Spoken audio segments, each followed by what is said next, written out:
Assalamualaikum warahmatullahi wabarakatuh.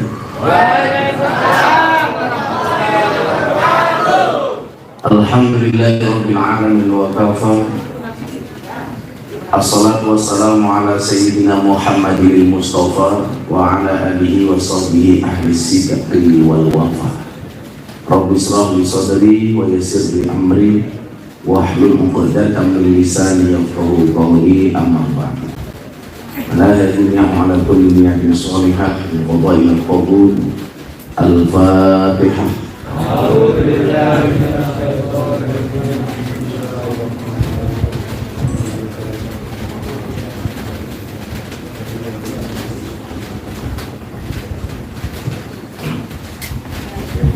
Hadratul muhtaramin, para masyayikh, para kiai yang saya kagumi, Bapak Pimpinan Kalapas Pak Husnan. Husnan itu artinya baik. Mudah-mudahan keberadaan beliau di lapas Jajanan bisa membuat kita semuanya baik. Dan seluruh yang hadir yang berbahagia, terutama teman-teman WPP, warga binaan pemasyarakatan, betul ya? Beli bawang, beli merica, khusus datang ke lapas Cekungan dengan membawa cinta. Karena kalau nggak pakai cinta berat, pengajian nggak ada amplopnya, modal sendiri.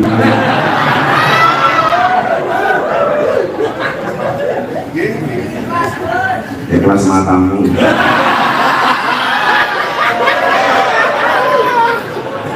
Makanya kamu ngajari saya ikhlas.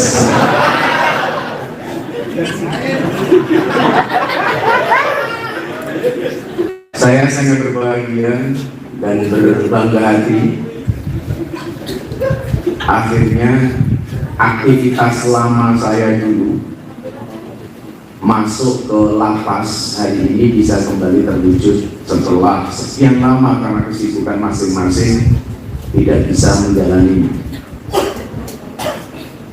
Dulu selain di klub malam dan di lokalisasi, salah satu sasaran dakwah saya adalah di tempat-tempat lembaga pemasyarakatan. Saya masih ingat betul dulu di LP Wirogunan, ketika almarhum Gunardi Joko Luvito atau Babi Gunjek masih ada, saya sering masuk ke Wirogunan. Dan entah tahun berapa, beberapa kali di lapas Cekungan. Kenapa ini kemudian saya lakukan? Saya memahami bahwa orang baik dan kurang baik. Saya sangat berat kalau menyebut orang baik dan orang buruk. Karena bagi saya orang baik dan orang buruk itu bedanya tipis. Orang baik pernah berbuat buruk dan orang buruk pasti pernah berbuat baik. Saya tidak bisa mengkategorikan orang itu hitam dan putih. Karena putih belum tentu suci, hitam belum tentu kotor. Buktinya apa? Kayak kapan putih tapi menakutkan, kayak Islam pembungkus Ka'bah tapi menyenangkan. Siapa bilang putih itu pasti lebih indah daripada hitam? Faktanya tai lalat itu hitam menyenangkan, pamuk putih tapi menakutkan.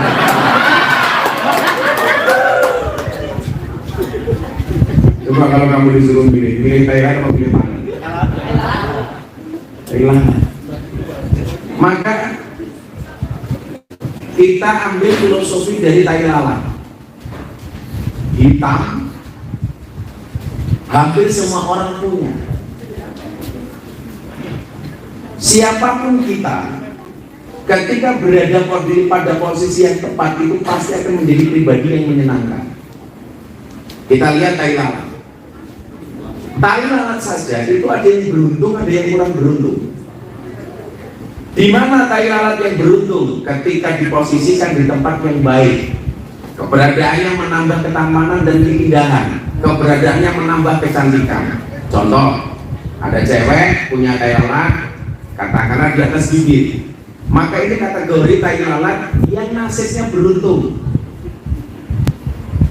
berada di posisi di bawah bibir atau di dekat alis dan lain sebagainya, maka keberadaannya akan membuat lebih cantik, lebih indah dan lebih ganteng. Maka orang mengatakan bocah kayak ini menggono tai lalat. Tapi aku rasa masuk rumah, aku sok tahu kamu. Saya puasain, aku puasa, saya puasa kamu suka. Ini kok ibu dengar? Aku puasa dulu.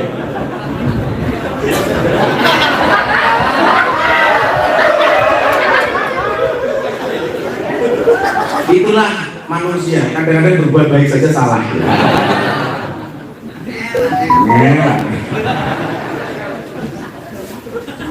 Tapi ada kalanya tai lalat itu berada pada posisi yang kurang pas. Umpamane tai bokong manggone kedak silit.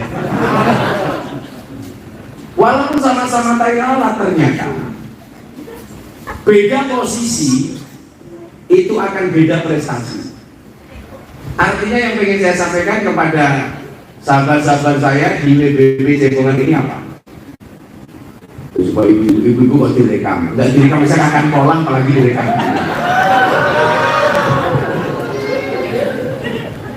Lemu, main.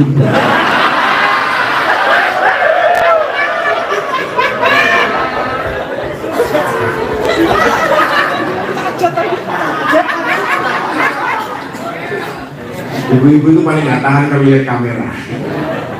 Makanya cantik itu dari tiga hal, dari sananya, dari dananya, dan dari letak kameranya.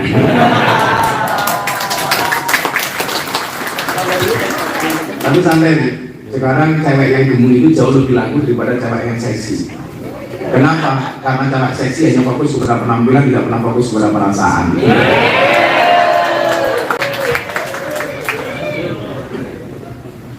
Nah, yang pengen saya sampaikan dari filosofi tai lalat itu apa? Kita bisa kemudian berangkat dari sesuatu yang hitam, itu masih bisa menjadi pribadi yang menyenangkan. Dari posisi yang katakanlah kurang beruntung menjadi posisi yang beruntung. Itu berangkat dari filosofi tai lalat. Sesuatu yang sebenarnya tidak menyenangkan, ketika dilihat dari sudut pandang yang pas, maka dia akan menjadi yang menyenangkan. Coba kalau Anda lihat tai lalat, yang dilihat hanya tai lalatnya tok, itu pasti nggak asik. Kamu melihat seseorang, wajah seseorang, sajajanya ayu, tapi yang kamu lihat hanya tai lalatnya tok, itu pasti tidak akan kelihatan indah dan hebat. Tetapi ketika dilihat secara global, secara utuh, tai lalat yang hitam itu akan menambah kemanisan yang ada. Ini artinya apa? Kenapa saya sering mengatakan hitam belum tentu hitam, putih belum tentu putih? Dari mana kita melihat sudut pandangnya? Maka saya ingat Imam Ali bin Abi Thalib mengatakan, ketika di malam hari kamu melihat seseorang berbuat maksiat, ketika kamu ketemu di esokan harinya, jangan pernah katakan dia ahli maksiat. Kenapa? Karena barangkali malam itu dia bertobat sementara mata kamu tidak pernah melihat. Saya sering mengatakan apa?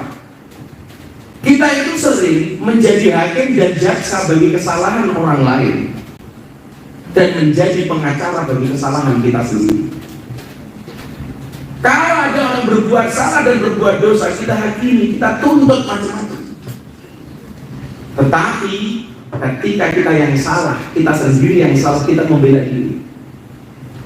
Maka di sini kemudian dibutuhkan watawasau bil haq, watawasau bis sabr. Karena Allah menciptakan manusia untuk saling mengenal dan menasehati, bukan untuk saling menilai dan menghakimi. Persoalannya adalah kalian telah berbuat kriminal, pernah melakukan perbuatan yang sifatnya mengandung unsur pidana. Bagaimana kemudian mekanisme Allah itu berlaku? Kita lihat firman Allah. Bismillahirrahmanirrahim. Qul ya ibadiyalladzina asrafu ala anfusihim la taqnatu min rahmatillah. Innallaha yaghfiru dzunuba جميعا إنه هو الغفور الرحيم.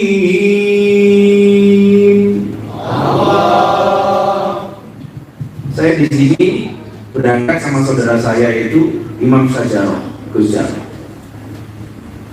Saya mau ceritakan beliaunya ini supaya kalian juga punya kesempatan yang sama. Dulu Gus Jarot itu kalau mendatangi saya lepas pengen mabuk toh. Saya yakin beliau nggak malu dengan cerita ini bagian dari edukasi untuk kalian. Bahkan saya pernah pulang pengajian dari Bantul dicegat di Brimob Gondobulo. Amplop saya diminta untuk beli minuman. Bang ditambah, tak kasih. Ya udah sana. Saya setelah subuh ngimami sholat, beliaunya datang. Saya masih lihat beliau teriak, Gus, lagi mana rasa sesuai?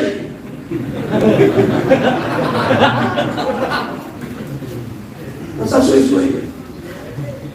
Malam, kalau saya di rumah, saya belum punya pondok waktu itu, beliaunya datang, minta saya ngajak ke kafe, ke room. Gus membuka ke room. Karena kalau yang buka saya di room. Pak Kalpas mau dibuka kan?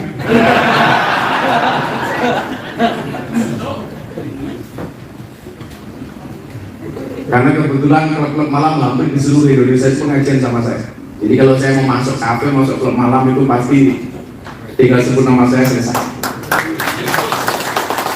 Tapi kamu jangan macam-macam nanti kalau dari cebongan menyebut nama Gus Minta. Gajul tanganmu.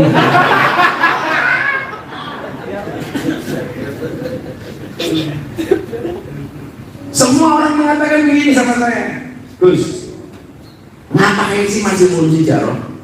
Ngapain? Jelas sukanya mabuk, bikin onar, isruf dan lain sebagainya.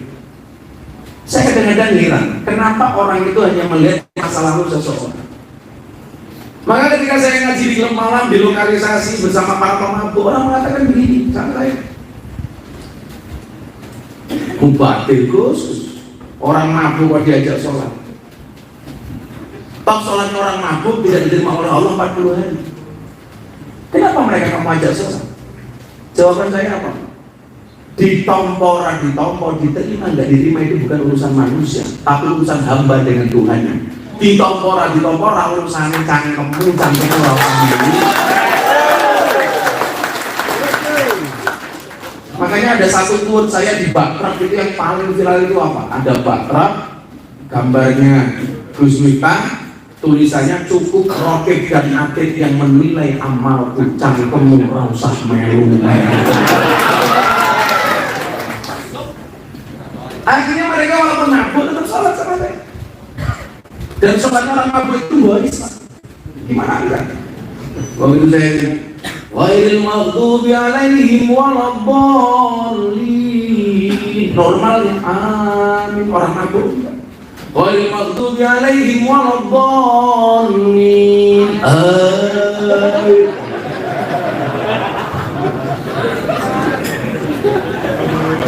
Tapi saya asik-asik saja. Saya dulu mulai buru anak mabuk, aku boleh jam 3 saya datang, jam 3 pagi. Wah, mabuknya kurang nih, tambahin, tak tambahin. Tapi silakan satu. Apa? Nanti ada subuh kita sholat. Oke. Sholat. Di kafe anak-anak protes. Gara-gara dengar hadis ini. Wah, katanya orang mabuk itu sholatnya tidak diterima oleh Allah 40 hari. Bagaimana dengan kami? Jawaban saya, nggak ada yang salah dengan hadis ini. Persoalannya adalah hadis itu untuk orang normal, sementara kalian abnormal. Kalau sholatnya nunggu gak mabuk, sholatnya kapan? Mau bendino cangkem mabuk.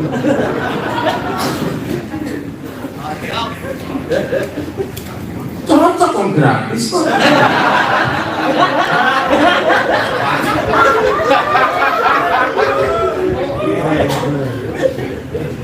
Gak cuma gratis, nanti yang berani tanya ke depan tak kasih uang. Saya bawa banyak uang.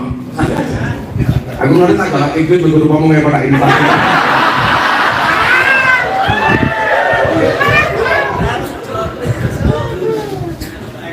Saya juga bawa beberapa kaos. Nanti tak ada tadi dadaan nggak nyiapin kaos. Besok kapan-kapan tak kirim kaos.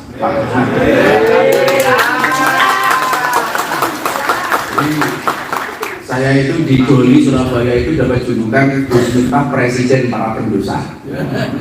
Jadi ngomongin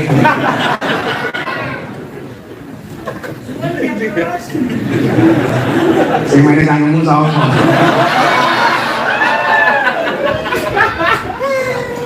Sallallahu alaihi Nabi Muhammad.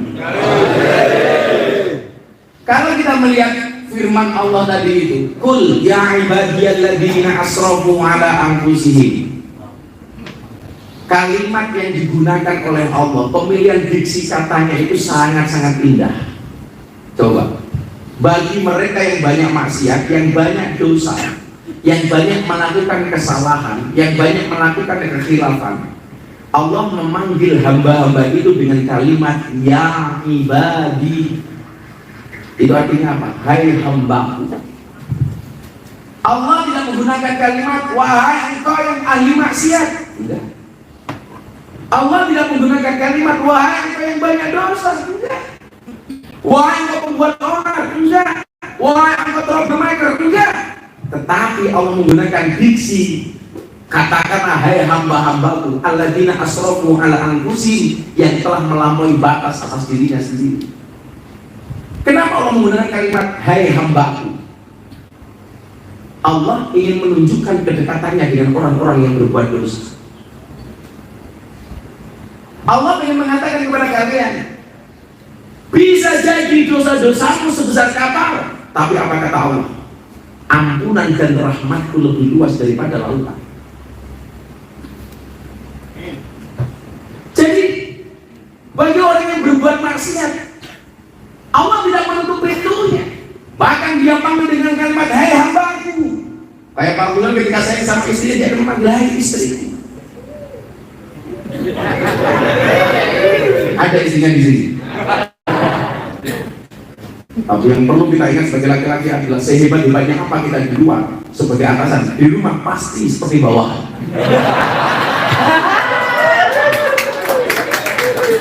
Kalau di cebongan Pak Musa galak, neng rumah iya Pak.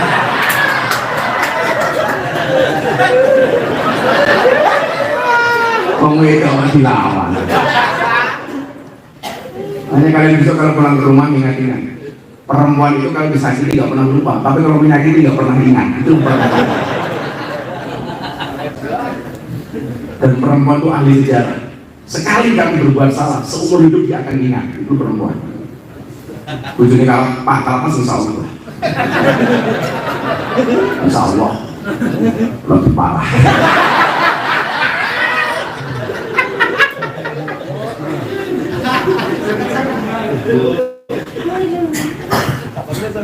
Kapan lagi kamu menentang kalapan?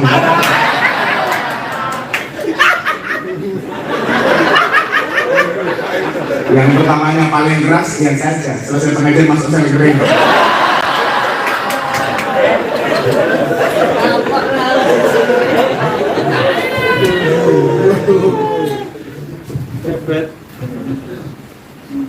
Ketika kita ingin menunjukkan kedekatan dengan orang lain, kita akan memanggil namanya mungkin.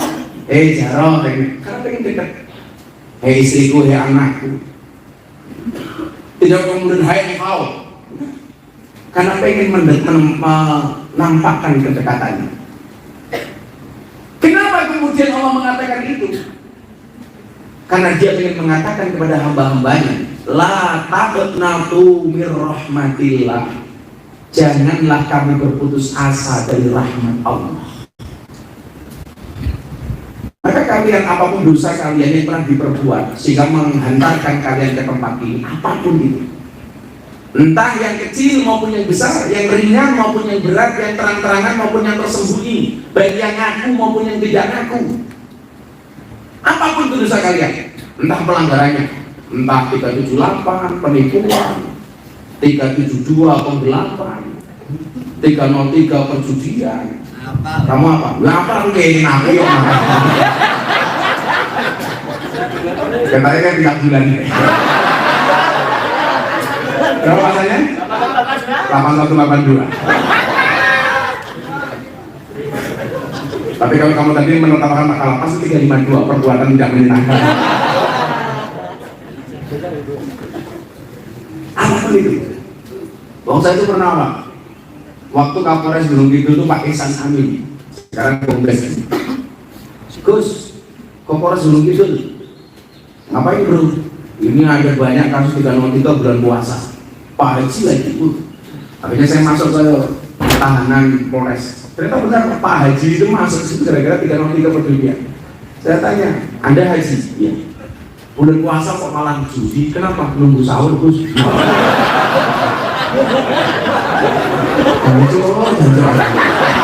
Nunggu sahur. Pak Haji menang apa kalah? Alhamdulillah menang Gus. Kok bisa berikan Ramadan?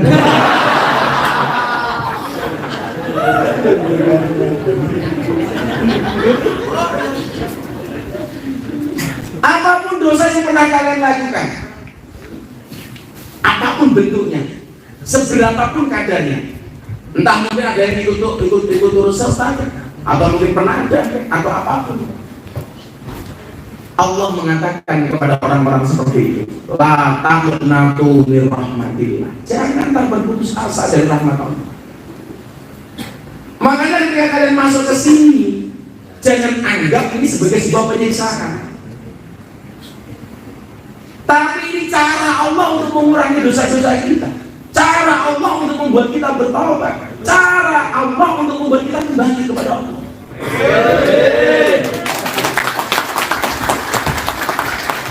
Saya punya banyak kawan yang akhirnya keluar menjadi alumni dari sebuah lapas. Itu begitu keluar jadi ustaz.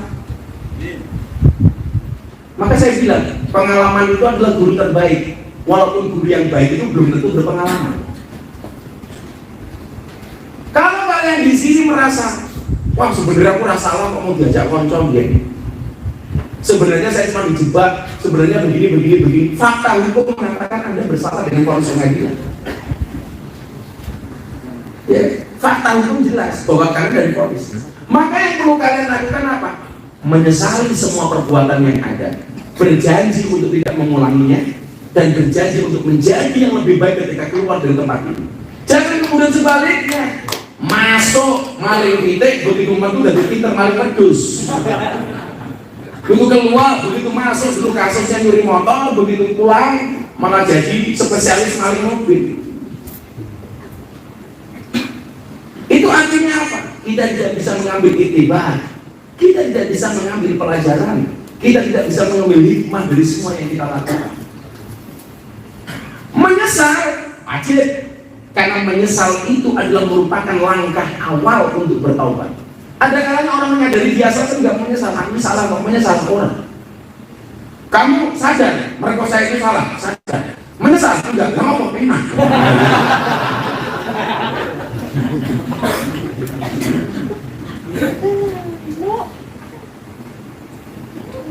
Maka yang kita butuhkan di sini apa? Ayo bersungguh-sungguh, jangan bermalas-malasan. Disiplin sebagai warga binaan kita lakukan. Difasilitasi, nggak mungkin lapas seluruh Indonesia mengkebiri warganya untuk tidak boleh beribadah. Buktinya ada masjid, di situ ada gereja. Dulu saya masih ingat ketika saya jenguk ke sini, sahabat saya pendiri Slemania Mas Wahyu. Pas di sini itu saya lihat diumumkan, ayo waktunya belajar ngaji Iqra. Artinya apa? Memang itu merupakan hak yang harus diperoleh oleh setiap warga binaan untuk menjalankan ibadah sesuai dengan agamanya masing-masing. Makanya ada masjid, ada gereja. Kalian difasilitasi untuk menjadi orang baik. Bahkan hari ini kesempatan kamu berbuat baik dibandingkan yang di luar sana lebih banyak kamu. Yang pertama contoh, kalian di sini akses internet dibatasi, akses HP dibatasi. Artinya apa? Minimal kamu tidak bermaksiat dengan HP.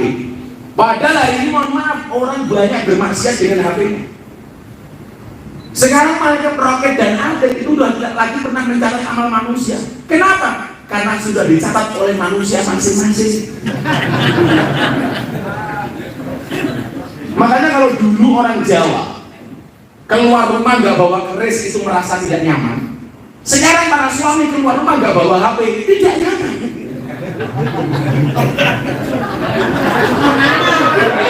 Pergi konangan. OTT KPK itu menakutkan, lebih menakutkan OTT istri. Makanya kalau orang bilang bahwa keris itu musyrik, syirik, bawa HP bisa syirik. Karena kita jauh lebih tidak nyaman di rumah-rumah tidak bawa HP daripada tidak bawa keris.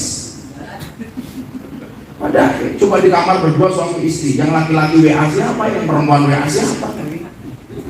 Sing lanang delok apa, sing wedok delok apa? Sing wedok delok Gus Miftah, sing lanang delok Gisel.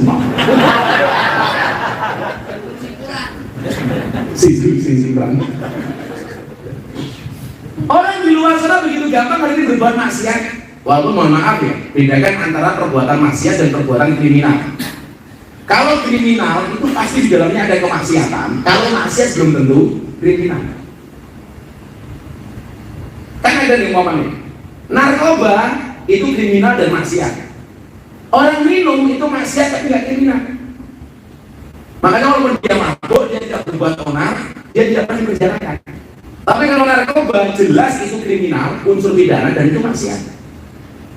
Makanya harus dibedakan apa itu kriminal, apa itu maksiat. Kalau kriminal pasti maksiat, tapi kalau maksiat belum tentu kriminal. Contoh begini, di dalam kamu juga masih bisa buat maksiat umpamanya, tapi bukan kriminal. Ini ngomong dulu kamar, megede gisel, lojon, mamane lain. Tapi bukan kriminal. Kriminal itu kalau kamu cari bokongnya temen lah ya.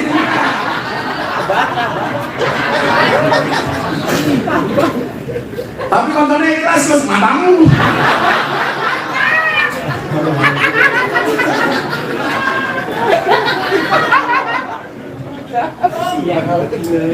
Itu namanya AIDS, akibat intim dengan sabun.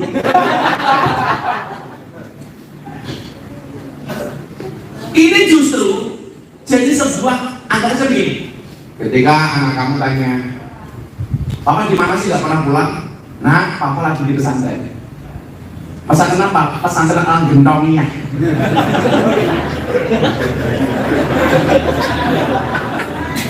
Saya dari dulu gak paham kenapa kok dulu awalnya kok gentong itu apa? Ternyata gara-gara begitu masuk ada gentong. Jadi kalau ditanya, Papa di mana? Lagi mondok. Di mana pondok Al Gentomiyah? Maka cara pandang inilah yang kemudian bisa membuat merubah kalian bisa lebih baik. Tapi kalau selama di sini kamu tidak pernah menyesal, apalagi tidak pernah menyadari kesalahannya, akhirnya apa? Waktu kamu di cebongan itu akan habis sia-sia begitu kamu keluar. Ya gak ada bedanya, gak ada efeknya, gak ada impactnya. Bos, syukur aku sebenarnya salah. Kamu mau ngaku salah tidak salah, fakta hukum sudah berbicara, vonis pengadilan sudah menentukan. Maka sadari itu, pahami itu, sesali itu. Disitulah kemudian ketika seseorang hamba menyadari akan kesalahannya, dia menyesalinya, Allah akan memberikan rahmatnya. Coba kita lihat, Allah itu orang baik apa sama kita? Kenapa kemudian ayat itu dengan kalimat innahu huwal ghafurur rahim? Tadi ayatnya la taqnatu min rahmatillah, janganlah kamu berputus asa dari rahmat Allah. Kenapa Allah mengatakan tidak boleh putus asa? Innallaha yaghfiru dzunuba jami'a. Karena sesungguhnya Allah akan mengampuni dosa-dosa kita semuanya, kata Allah. Semuanya. Satu-satunya dosa yang tidak diampuni, innallaha la yaghfiru ayyushraka bihi wa yaghfiru ma duna dzalika liman yasha'. Sesungguhnya Allah tidak akan mengampuni dosa-dosa orang yang menyekutukannya, berbuat syirik, dan Allah akan mengampuni dosa di luar itu bagian dikehendaki. Ingat 5 yasa, bagian dikehendaki. Artinya apa? Jadilah orang yang dikehendaki oleh Allah. Bagaimana caranya? Pantaskanlah amalmu di hadapan Allah, maka Allah akan memantaskan hidupmu. Bagaimana kemudian kita mau diangkat derajatnya oleh Allah? Sementara mungkin gak ada amalan yang membuat kita pantas. Bagaimana kita akan bisa menjadi pribadi yang dikehendaki oleh Allah untuk dibersihkan dosa-dosanya, sementara kita menjadi pribadi yang tidak pantas untuk dikehendaki. Contoh paling gampang begini, Anda punya gelas ini bersih. Ini mau dimasuki kopi, teh, air kelapa, itu nunggu gelasnya bersih. Begitu ada teko datang, gelasnya kotor, pasti tekonya tidak akan jadi datang, dia akan menghindar. Kenapa? Gelasnya kotor. Tapi kalau gelasnya sudah dalam kondisi bersih, kopi bisa masuk, teh bisa masuk, dawet bisa masuk. Kenapa? Bersih. Kalau gelasnya ini kotor, dipaksa untuk diberi isi, maka yang terjadi apa? Bisa jadi isinya masuk, tapi tidak akan ada manfaatnya. Ketika minuman kita berikan kepada orang lain menolak. Kenapa? Wehnya aku, kenapa gelasnya kotor kok kamu berikan kepada saya? Orang saja menolak. Tapi kalau gelasnya bersih, dikasih kopi, dikasih pakai lapas, mau bagusnya diminum. Kenapa? Isinya bersih, gelasnya wadahnya bersih. Nah, tugas kamu sekarang di lapas ini adalah bagaimana kemudian menjadikan pribadi kita ini pribadi yang bersih. Maka kita akan menjadi orang yang dikehendaki oleh Allah, yang akan dihapus dosa-dosanya, dibersihkan dari segala kesalahannya. Caranya apa? Bersihkanlah wadahnya. Wadahmu Allah. Makanya apa? Tangisan seorang ahli maksiat, tetesan air mata dari seorang pembuat dosa, itu lebih disukai oleh Allah daripada orang yang sombong dan tertawa atas kebaikan dan amal ibadahnya. Yang itu kamu tahu, orang berbuat baik sombong itu tidak baik. Apalagi orang berbuat maksiat kok sombong. Ahli ibadah sombong tidak baik. Apalagi ahli maksiat yang sombong. Umpamanya mengatakan ini, ahli ibadah, orang segini paling baik sholatnya adalah saya, itu nggak boleh. Apalagi ahli maksiat, wong saksi bongan itu paling banter masuk aja aku ngomong.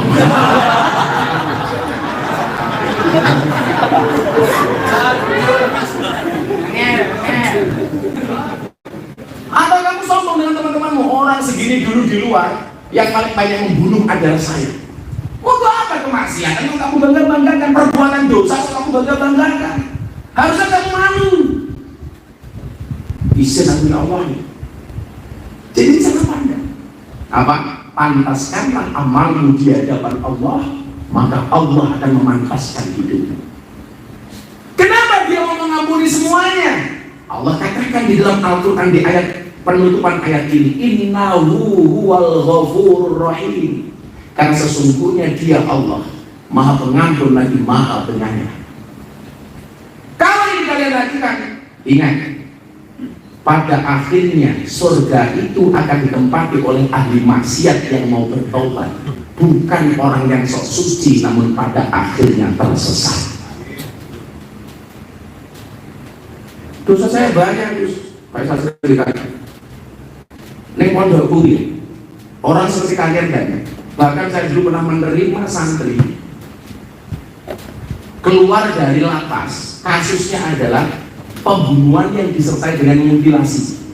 Jadi istrinya selingkuh, dibunuh, kemudian yang selingkuh juga dibunuh, tidak hanya dimutilasi, kembali ke keluarganya tidak diterima, kembali masyarakat tidak diterima. Akhirnya datang ke pondok, boleh nggak buat saya mondok di sini? Boleh. Maka mungkin gara-gara itu saya dapat julukan presiden para pendosa. Karena kenyataannya, faktanya, orang itu kalau sok suci itu lebih susah didandani daripada orang yang sok ahli maksiat. Saya bersama Mbak LC pemandu karaoke di teras kafe Jalan Seturan mau pengajian, nunggu yang lain datang. Di Jalan Seturan itu lewat rombongan bapak-bapak mau berangkat pengajian naik mobil, naik pipa. Mbak LC mengatakan apa sama saya? Mbak, saya nyanyi sama mereka. Kenapa dulu? Mereka malam-malam datang ke tempat pengajian, saya di sini bermaksiatan. Saya penuh dengan kemaksiatan, saya malu, Mbak.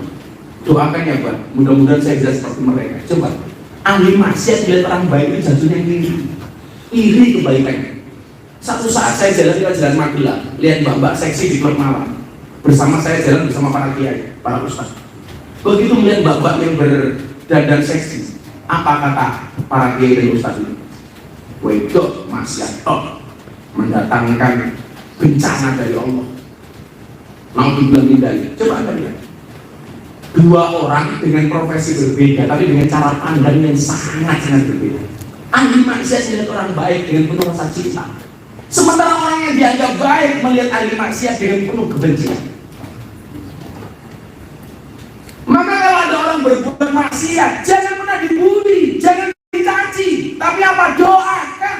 Kenapa? Bulian dan cacian tidak akan pernah merubah mereka, sementara doa-doamu bisa mendatangkan taubat untuk mereka.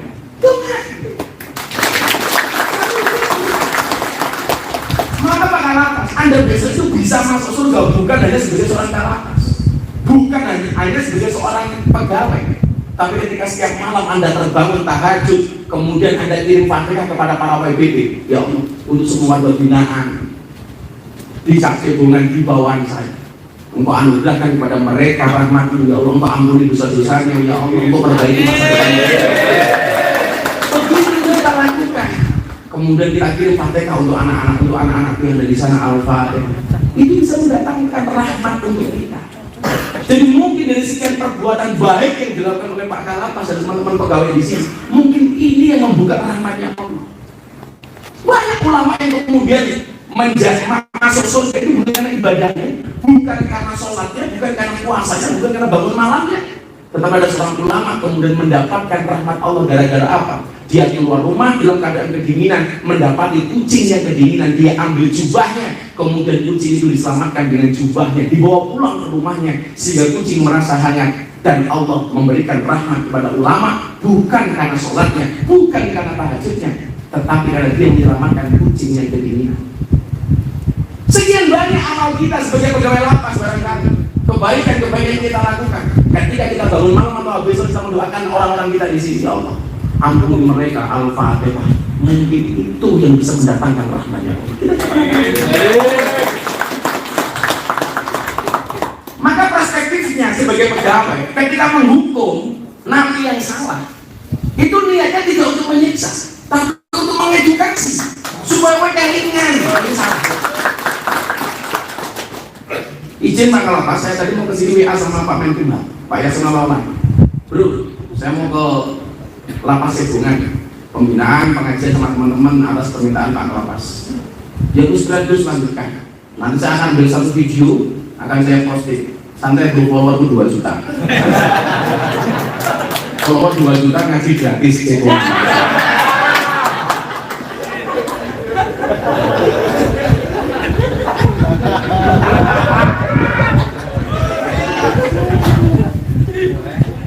Saya kebetulan dekat banget dengan Pak Yasona. Jadi kalau saya ada aktivitas di tempat-tempat seperti ini, biasanya saya laporkan kepada beliau. Jadi perspektifnya seperti itu. Allah akan mengampuni semua. Maka anak-anakku yang ada di sini, perbaiki amal kalian. Hasibu qabla an tuhasabu. Ittaqullah wa tanzur nafsu ma qaddamat lighad. Takwa kepada Allah. Lihat semua amal-amal kita, pantas gak saya sebagai manusia melakukan ini. Nah, dulu kalau ada yang mau bertanya di sini, tak kasih kaos, tak kasih uang. Coba moderatornya mana? Kamu moderatornya? Kamu sini Mas. Kamu nggak bunyi, ya tergantung amal dan perbuatan.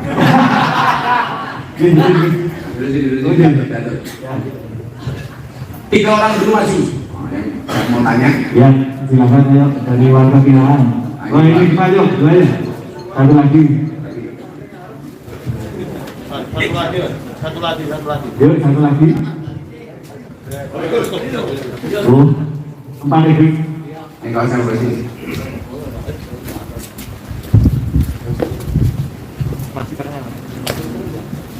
Nah, besokan, ya maklum lah, dulu satu. Duduk aja duduk. Ya, yang pertama dulu, namanya siapa? Masih Pak. Nama saya Adi Febriaji. Nah, ngomong sampai ya, bisa ngomong kamu nah. Namanya siapa? Nama saya Adi Febriaji. Adi Febriaji. Dari mana kamu? Dari Barang Bulus, Candi Binangun, Panggung Semak. Apa?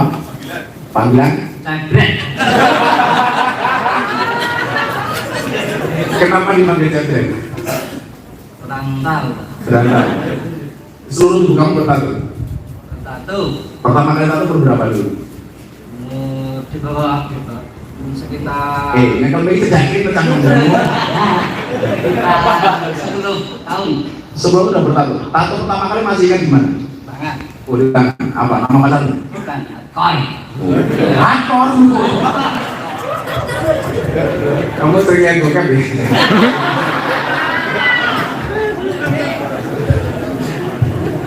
Adi mau tanya apa Ardi? Mau tanya apa? Kamu udah berapa tahun di sini? Ini baru bang. Baru. Iya. Berapa lama vonis? Tuntutan 2 tahun. Sudah 2 tahun. Iya. Udah vonis? Belum. Oh, belum. Insya Allah Senin. Dengan Amin. Berapa kali? Ya nggak perlu, tanya Pak.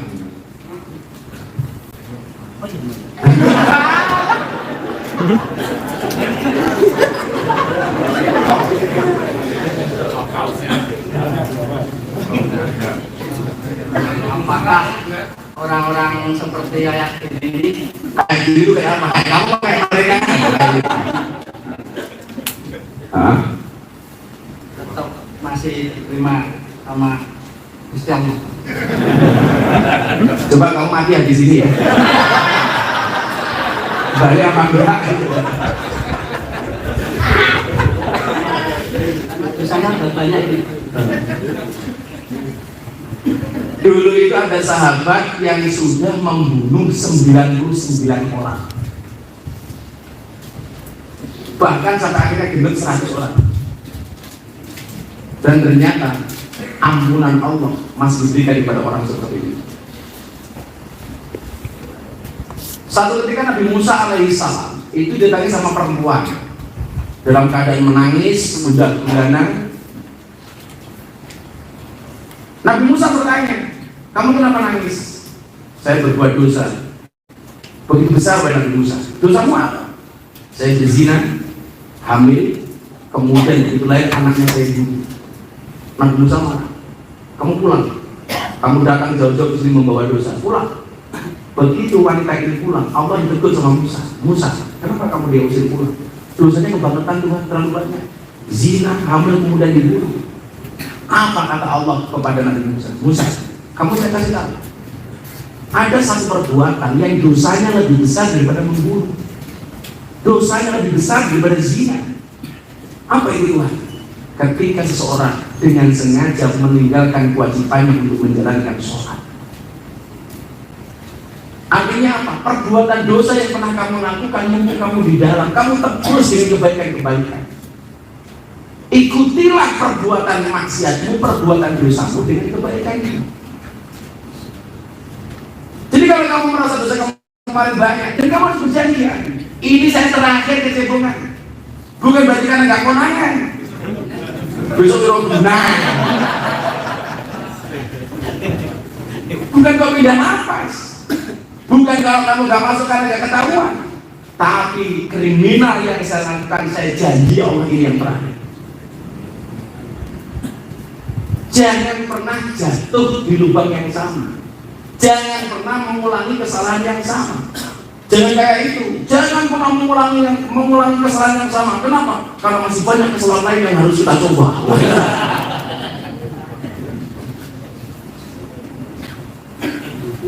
Dan rahmat Allah dibuka seluas-luasnya hari ini. Tapi kamu harus jadi diperbaiki.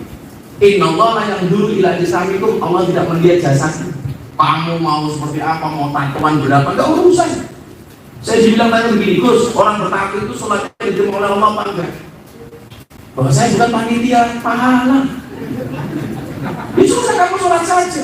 Saya pernah ngajak orang umroh, seluruh tubuh tatoan, Pak. Pakai baju ireng kelihatan tatonya. Orang polisi apa kemarin? Mana ini apa? Saya jawab badai alami.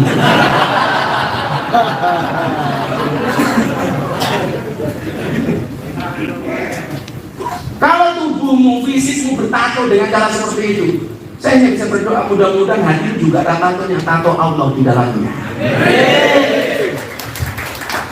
Saya dulu Pak rame-ramenya batu bacaan itu di Taman Mini Indonesia Indah itu ada lelang batu. itu laku 7 miliar. Gara-gara apa? Di dalam batu itu ada tulisan Allah.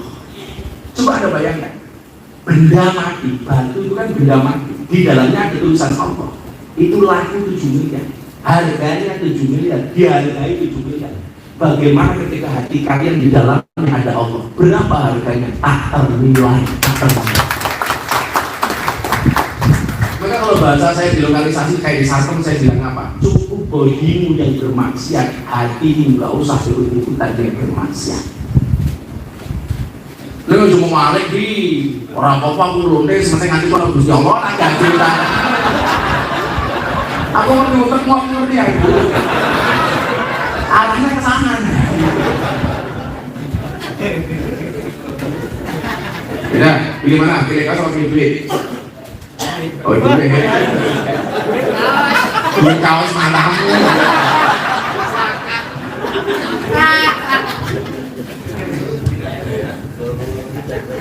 Nah, 1.000. Yang kedua. Assalamualaikum Bang. Nama siapa? Andi Haryono. Apa? Andi Hari. Apa? Andi Hari. Andi Hari. Panggilnya pasti Irma. Kuntet. Ini Masya Allah. Panggilnya Kuntet. Kuntet. Kuntet. Kuntet. Kamu suka sih Kuntet? Kamu dari mana? Templak. Kemplak. Udah mati. Kamu yang pertama kali apa sudah? Berulang kali gitu? Pertama. Oh, pertama. Mau ngulangi nggak? Enggak. Iya. Mau ngulangi nggak? Tidak. Oh, tidak. Kamu udah polis? Sambung. Berapa tahun? 1,5 tahun. Sudah berapa bulan di sini? Sudah jalan 6. Jalan 6. Terus mudah-mudahan kondisi lebih baik. Amin. Kemudian nanya apa? Saya mau nanya Mas. Wih, tatomu dirimu mau tato lagi? Bahkan Oh, kan diri tato toh? Polisi, senang-senang.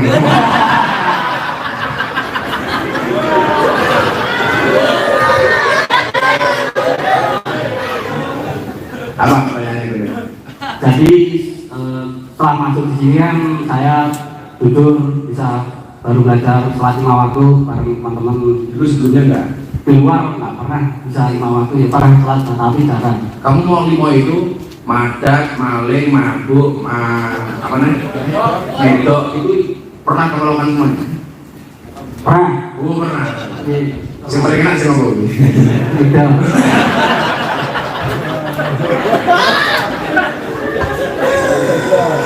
Nah, terus pertanyaannya adalah Nah kan di sini kan alhamdulillah bisa belajar agama sholat 5 waktu.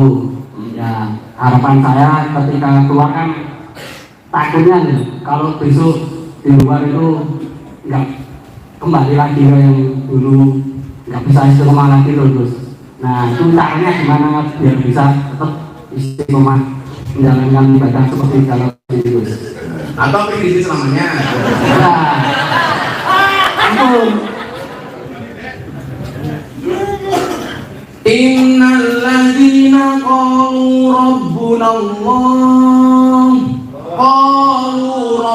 Allah thumma istaqamu tatanazzalu alaihimul malaikatu alla takhafu wa la tahzanu wabshiru bil jannati allati kuntum tu'adun. Sesungguhnya amal itu diterima oleh Allah. Syaratnya adalah yang pertama, qalu rabbuna Allah. Segala sesuatu yang diniatkan hanya untuk Allah. Makanya kamu sholat di sini bukan karena takut dengan tak lapas, bukan karena keadaan kamu, tapi karena kamu ingin mendekatkan diri kepada Allah. Jangan pernah kamu tempatkan Allah seperti ambulan. Kenapa ambulan? Diingat ketika butuh saja. Jadi kalau kamu di sini, kamu niatkan semuanya untuk Allah, bukan karena keadaan kamu di sini, tapi karena memang saya cinta dengan Allah, saya butuh Allah.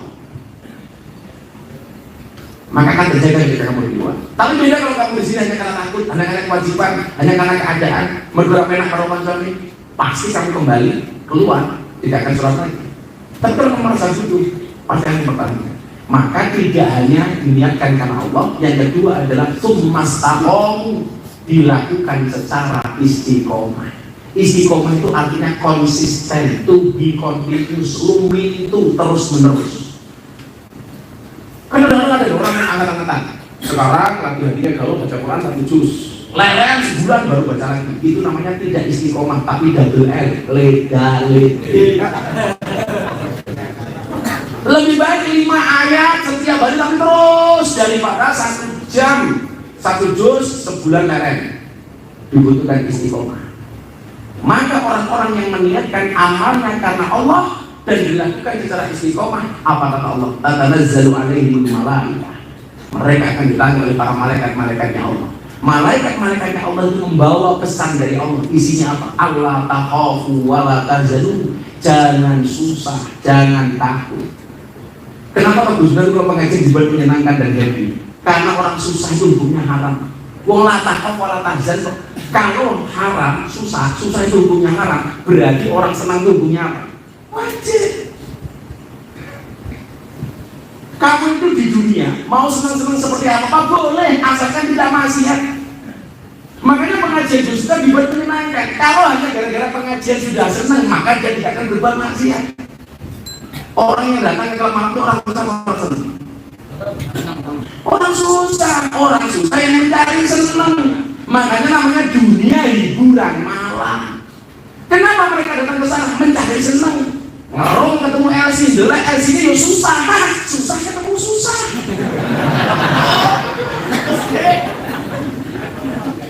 Kenapa teman-teman baru menangkap bilang gitu? Maka pertanyaannya adalah kenapa mereka mencari kesenangan di tempat hiburan, Pak Musa? Karena mereka tidak pernah menemukan kesenangan di tempat pengajian. Makanya pengajiannya Gus Musa dibuat menyenangkan supaya apa? Supaya tidak mencari kesenangan di tempat kemaksiatan. Tidak sesuai. Kue di jero kamar. Oh senengmu apa? Senengku maca Yasin bareng Yasinan. Asalkan tidak bermaksiat. Allah taqwa wa la tahzan. Ojo susah, jangan takut, jangan gelisah. Maka kamu di sini niatkan saya ibadah karena Allah dan akan jalankan secara istiqomah. Insyaallah kamu terjaga. Amin. Nah, kamu tak kasih kaos urusan Nabi.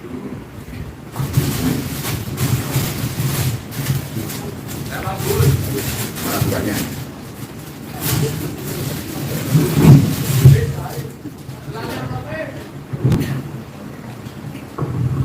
Misalnya apa coba? Orang baik punya masa lalu, ya, dan orang jahat punya masa depan. Dulu saya tanya, gue jalur apa anak kayak mau gue jalur apa? Gue nggak jalur tentang ini.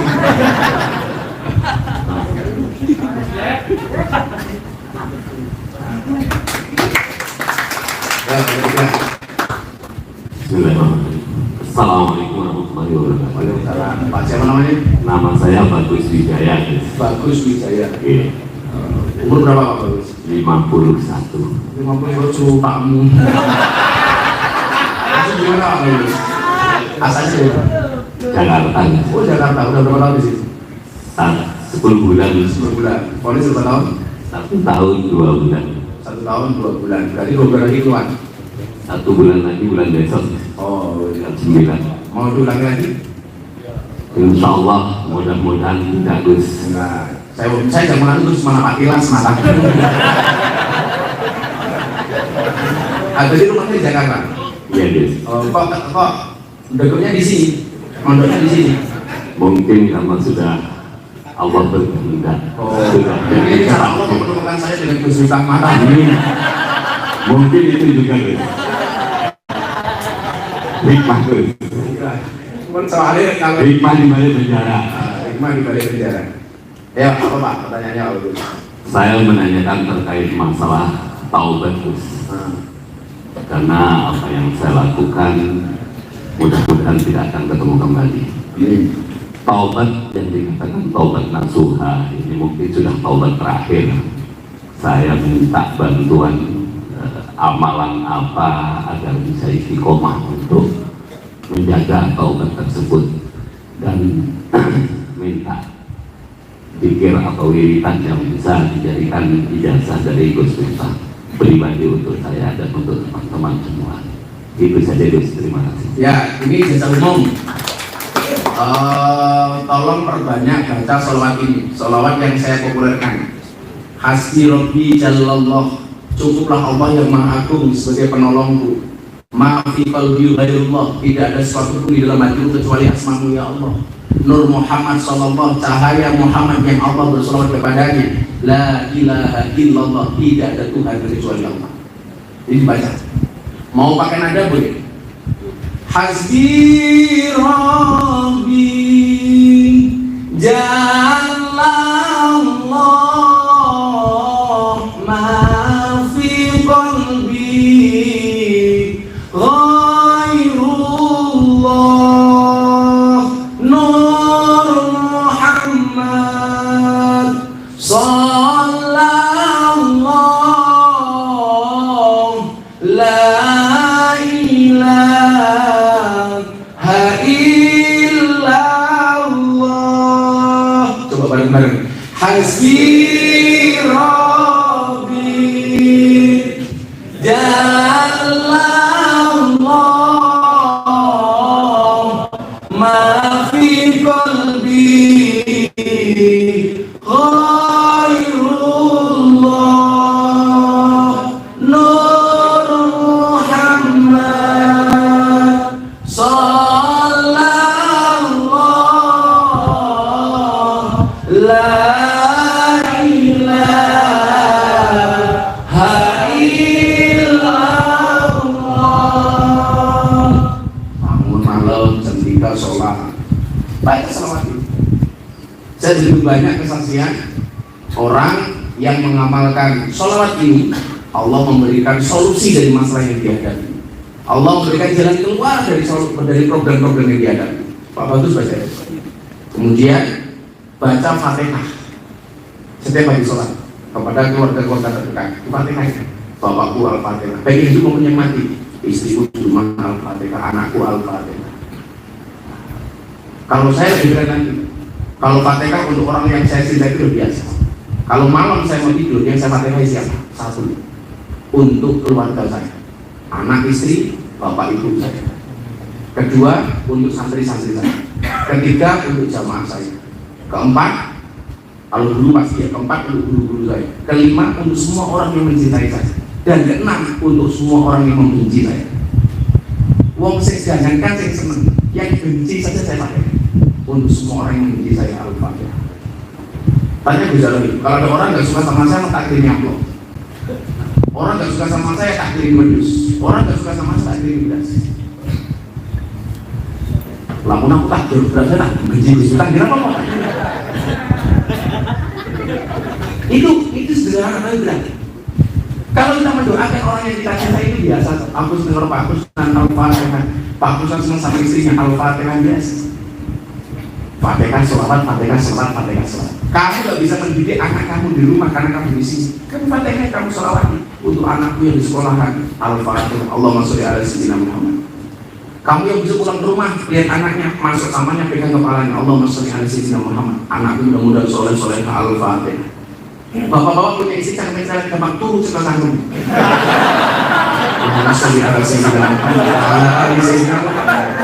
Mudah-mudahan istri kita merasa kayak Al-Fatihah.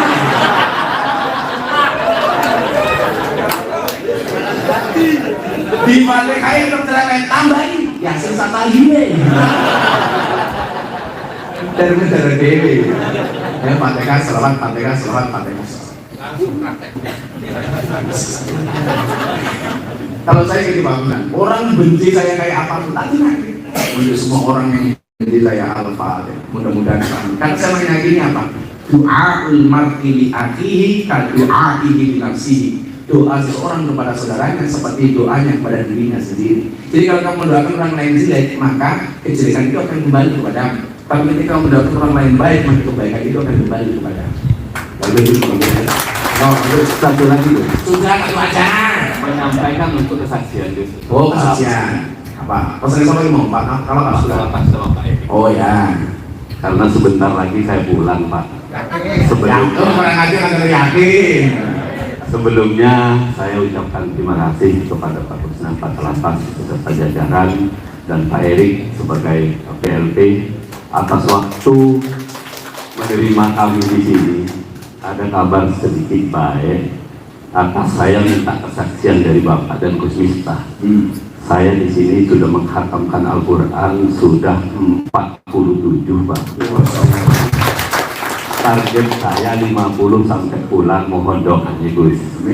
Jadi kalau sampai 50 saya minta tanda tangan Pak Kalapas, minta tanda tangan Pak Sri yang mulia, minta tanda tangan Pak Erik sebagai kesaksian saya pernah hidup di lapas Cebongan. Dan di sini semoga Allah nanti menjadi bapak-bapak menjadi saksi saya di yaumul akhir. Mudah-mudahan sisa 3 juz lagi Allah meridai umur saya masih panjang dan ini untuk kita semua. Dan saya juga sering di tengah malam mungkin saya melanggar petugas selalu tidak tidur malam, dan saya sering mendoakan Bapak juga beserta jajaran teman-teman semua atas perjuangan Bapak di saat COVID Pak. Bapak mati-mati jadi pahlawan untuk menyelamatkan kami. Mewakili teman-teman, mudah-mudahan teman-teman setuju dengan apa yang saya katakan ini. Untuk Pak Erik yang tidak ada hentinya di saat COVID siang dan malam seperti robot, seperti astronot masuk ke dalam ruangan untuk menjaga keselamatan kami sebagai warga binaan. Terima kasih sebesar-besarnya Mas semua, dan untuk para dokter hanya segitu saja. Terima kasih, mohon maaf sebelumnya. Ini karena kontenmu bagus, mau tak posting di Instagram, kamu disitu saja. Apa ini? Memang lu enak aja loh.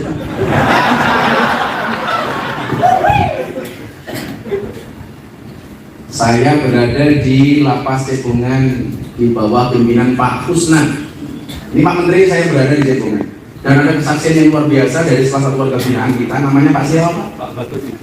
Pak Bagus Wijaya. Kamu di sini polis berapa tahun? 1 tahun. 1 tahun. Sudah menjalani berapa tahun? Sudah menjalani 1 tahun.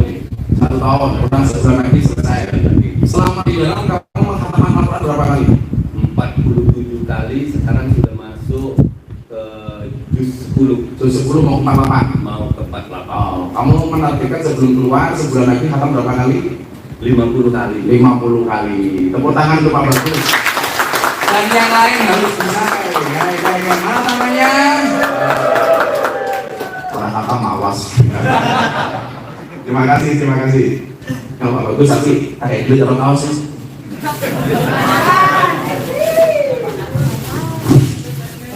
Ini spesial gambar kaosnya. Oh, ya. Ini apa lagi? Masuk di gambar motor ya.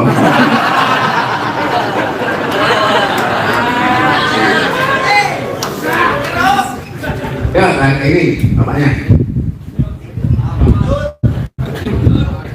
Assalamualaikum warahmatullahi wabarakatuh. Waalaikumsalam. Nama saya, panggilan saya Mbak Kinyut. Nama pemberinya dulu. Nama saya asli Sukardi. Sukardi. Ya, Sukardi. Sunya di depan di belakang. Kalau di depan Sukardi, kalau di belakang Kardi Su.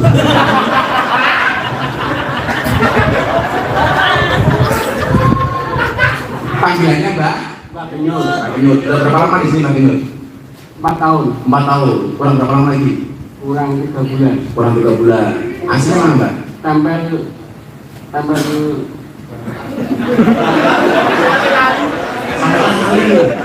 Anak istri masih ada di rumah? istri masih ada 4. Oh, masih ada 4? Istri apa? Kok mendengar gue jarang? Itu masih semua? Masih. Nggak caranya nih. Kayak jadi ngajeng-ngajeng.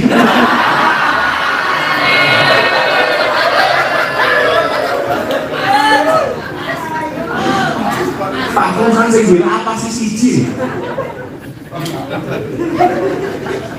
Apa Pak Kinyut? Itu karena dulu saya kan mengamalkan pengasihan dulu Pak.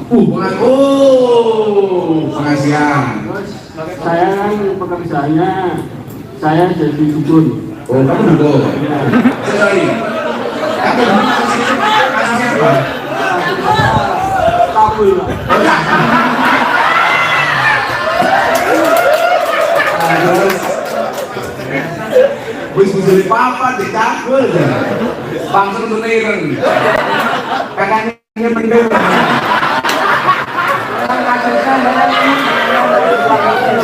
Kenapa?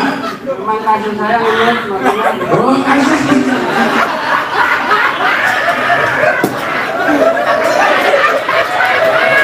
Emang kasusnya kan.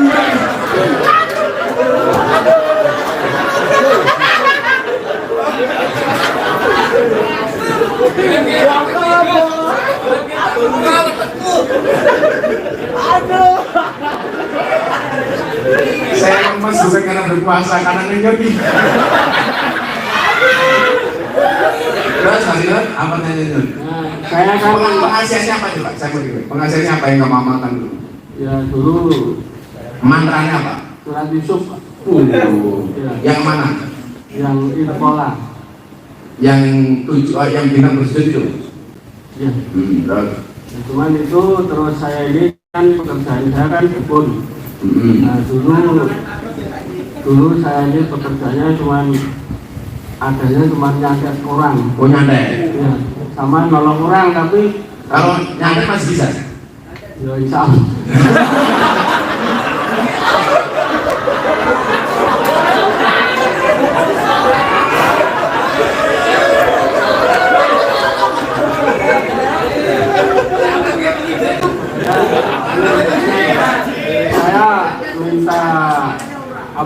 Saya minta doanya dan minta amalan yang kira-kira dosa saya ini bisa ditebus dengan apa, saya harus melakukannya dengan mirip apa, dengan cara bagaimana saya bisa kembali kepada Allah.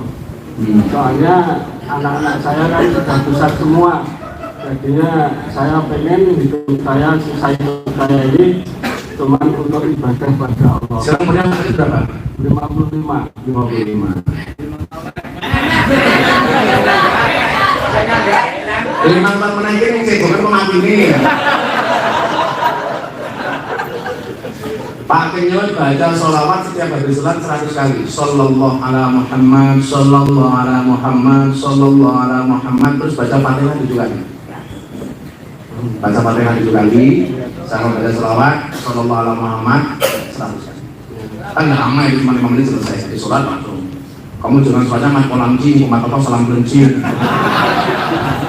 Sholat, tungannya singkat, tangannya diangkat, tungannya singkat. Ya Allah, tahu-tahu yang ku mau. Amin. Sholawat 1 kali, Fatihah juga. Dan sholat ya.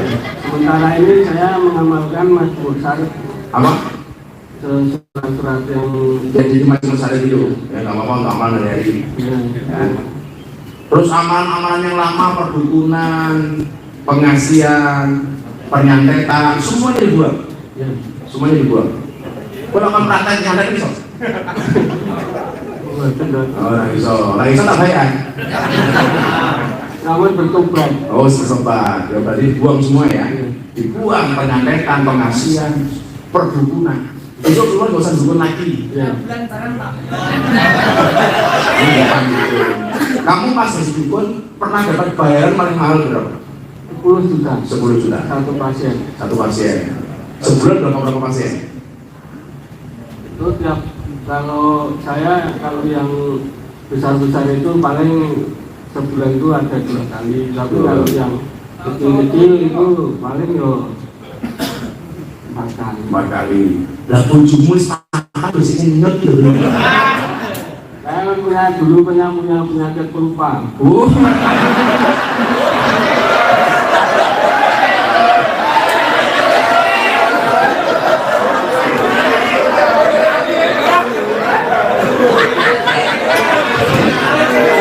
Aku lah rasane.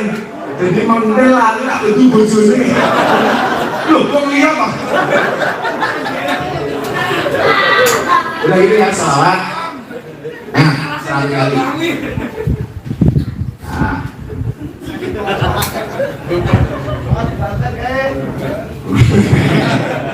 Gue lalu pakai duit aja. Terima kasih Pak. Empat lagi terakhir. Empat lagi. Yuk, kembali lagi yuk. Ada yang paling tua ini.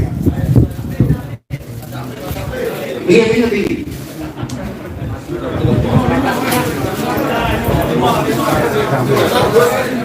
Oh itu 5 nggak apa-apa. Yang keluar dulu.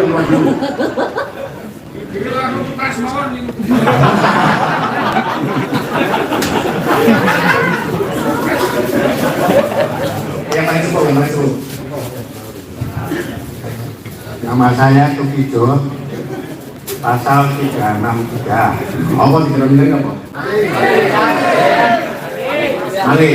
Oh iya 363 pencurian. Kamu nyolong apa? Mencuri HP. HP. Saya sudah menyesal, sudah bertobat. Aslinya mana Pak Tukijo? Sleman sini, Saturrajo. Terus? Saya sudah setiap malam sholat tahajud sampai masuk sini belum pernah berhenti. Alhamdulillah. Kamu Masuk ke sini cuma mau pamer. Sombong amat. saya untuk bertobat. Terus baca Al-Fatihah 100 kali. Sholawat 500 juga. Itu baik atau enggak? Mau pengen sombong tuh kan biasa.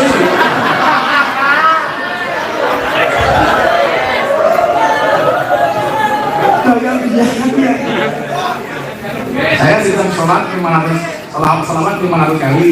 Udah pandai kan 100 kali setiap malam tahajud. Gue jadi mau pengen sombong tuh. Pak Tukijo punya berapa? 54. Mau keluar kapan? Masih 2 tahun lagi. Kasih sabun aja Gus. Ayo kan dilanjutkan amanahnya itu ya. Diperbanyak sholawatnya, diperbanyak fatihahnya. Jadi ini aja bukan karena apa, tapi semata-mata karena ya, sewu.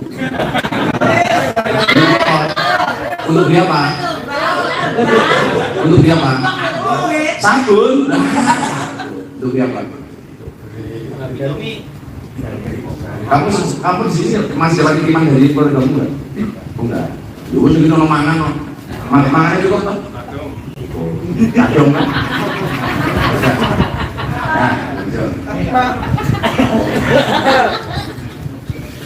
Assalamualaikum warahmatullahi wabarakatuh. Waalaikumsalam. Alhamdulillah itu sudah. Tinggal saya untuk bertanya.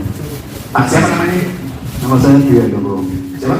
Dwi Handoko. Ini Dalam lulusan dari FJN Front Jinggot Rasul. Orang tadi. Ya, ini saya mau bertanya agak pribadi sedikit kepada Gus Miftah. Untuk kebiasaan Gus Miftah, saya kan menurut di luar sering bukan cukup. Pak masuk berapa bulan di sini? Sudah hampir 2 tahun. 2 tahun. Dulu sebelumnya udah pernah lihat punya Gus Miftah? Sering. Tuh saya sering melihat Gus Miftah. Setiap Gus Miftah sosial pasti bawa sesuatu. Tapi untuk hari ini kok Gus Miftah nggak membawa. Membawa apa maksudnya? Ya, Gus Miftah tahu sendiri. Itu tanda bukti kalau saya sering atau siapa dan yang selanjutnya saya juga mau minta bimbingan atau harapan-harapan wirid kepada Gus Miftah, walaupun sebelumnya sudah dikasih tahu sama Pak Sri melihat selaku pengasuh santri sini, saya jalankan. Saya sudah tamat 1000 kali, cuman belum saya minta lagi. Alhamdulillah dikasih kurang banget. Kamu hafal sholat harian nggak? Alhamdulillah Sudah harian itu katanya. terus ya habis sholat subuh baru saya baca 11 kali. Setiap sholat harian sholat. Oh gitu Gus. Makasih Gus. Kalau sana punya pasal sana kamu selalu sih. 8182 Gus. Sama kayak Mbak Tika. Nah, itu saya merasa mungkin dosa saya lebih besar daripada rekan-rekan yang punya salah yang lain.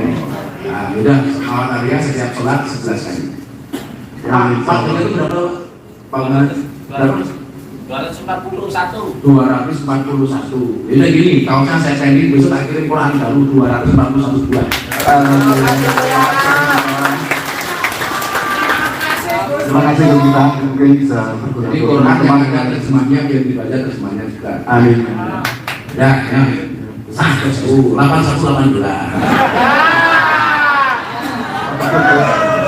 Ya, lanjut.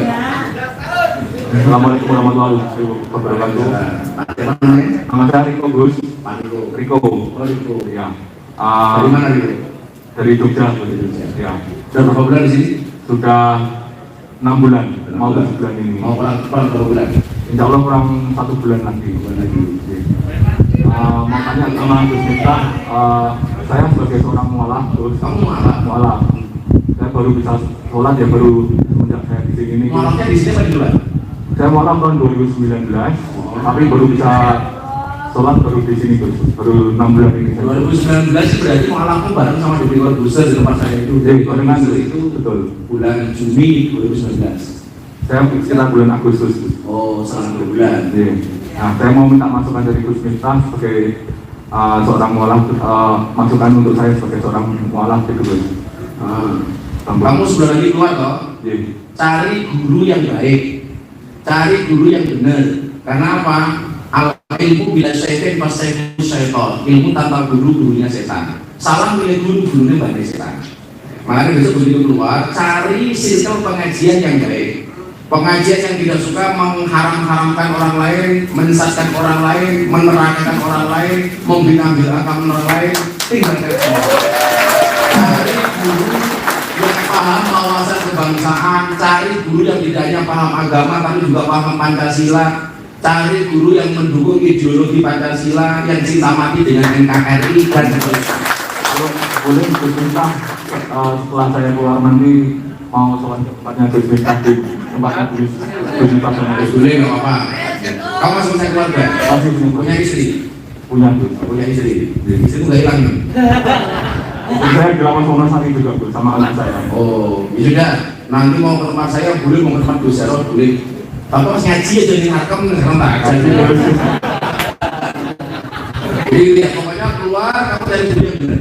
Saya punya teori. Orang yang salah pergaulan itu lebih gampang dinasihati daripada yang salah milih pengajian. Makanya kenapa saya di Jakarta itu punya pengajian teman-teman artis supaya artis-artis itu tidak terpapar dengan paham-paham radikalis, paham-paham yang keras. Juga ibu-ibu ya, ibu-ibu. Banyak di antara entah itu kepolisian, tentara atau pegawai yang lainnya itu suaminya oke, kadang-kadang masuk melalui istrinya terpapar dengan paham-paham yang keras. Makanya ibu-ibu kalau tadi pengajian yang enjoy saja. Jangan dikit-dikit bid'ah, dikit-dikit haram, dikit-dikit kafir. Semua orang dibilang neraka. Kalau semua orang mau kamu masukkan ke neraka, pertanyaannya apa surga itu mau utara dewi?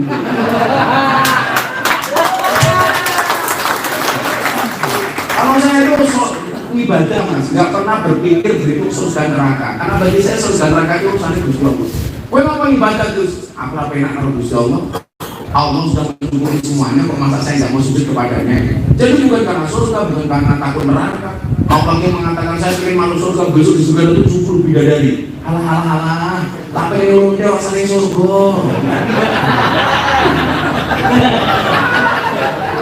Ya, itu pasti pemberian dari Allah ini. Itu pasti dari Allah. Kenapa kemudian harus kita carikan itu? Ngomong surga, di surga ada 70 bidadari, enak. Kenapa? 70 bidadari juga masing-masing. Harus nanti dari Selasa potong. Lalu aku pijat matanya. Rasanya surga nih isi balik. Cari guru yang benar. Terima kasih. Kalau boleh sama kaos. Oh, kaos saja. Kaos saja. Oh, kaos saja. Oke, tapi lama oke.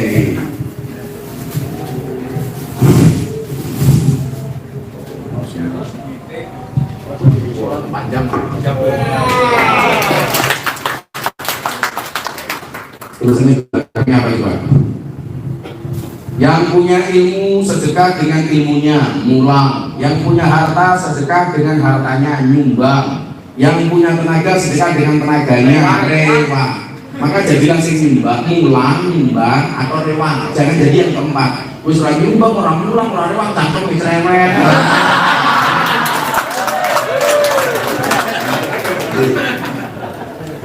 Wong itu kok iki perempuan. Dia pengen guyu. Kopinya ya putih. Kabeh. Ya, satu lagi terakhir. Masih satu lagi dua. Dua, ayo. Gus, nama saya Rifki Anhar. Saya Rifki Anhar. Jadi yang Saya dari Cilegon. telepon. Oh, sama Ejara ini. Ada gejala kenapa? Tahu. Tahu. Berapa lama di sini? Saya sudah 8 8 apa?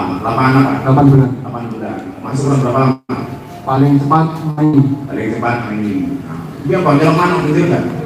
Enggak Gus, penggelapan Gus. Oh, penggelapan. Karena di Cilegon itu kadang-kadang kurungan mano di luar gitu. Kita masuk hilang di Cilegon itu.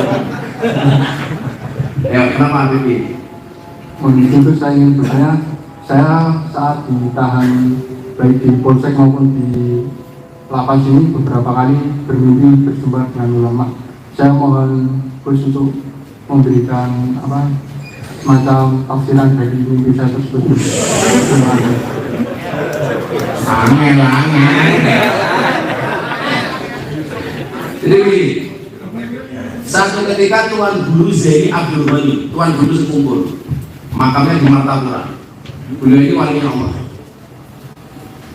Ditanya, kenapa kita tidak bisa mimpi bertemu dengan Kanjeng Nabi Muhammad SAW? Padahal mimpi ketemu Nabi itu harapan semua orang termasuk kita. Tapi kenapa? Kita sudah berpuluh-puluh tahun jadi orang Islam yang mengatakan asyhadu an la ilaha illallah wa asyhadu anna Muhammadar Rasulullah. Saya bersaksi bahwa Allah Tuhan, Nabi Muhammad adalah Rasul. Tapi kenapa? Ngomong bersaksi tapi tidak pernah mimpi itu dengan Nabi. Apa jawaban Tuhan dulu?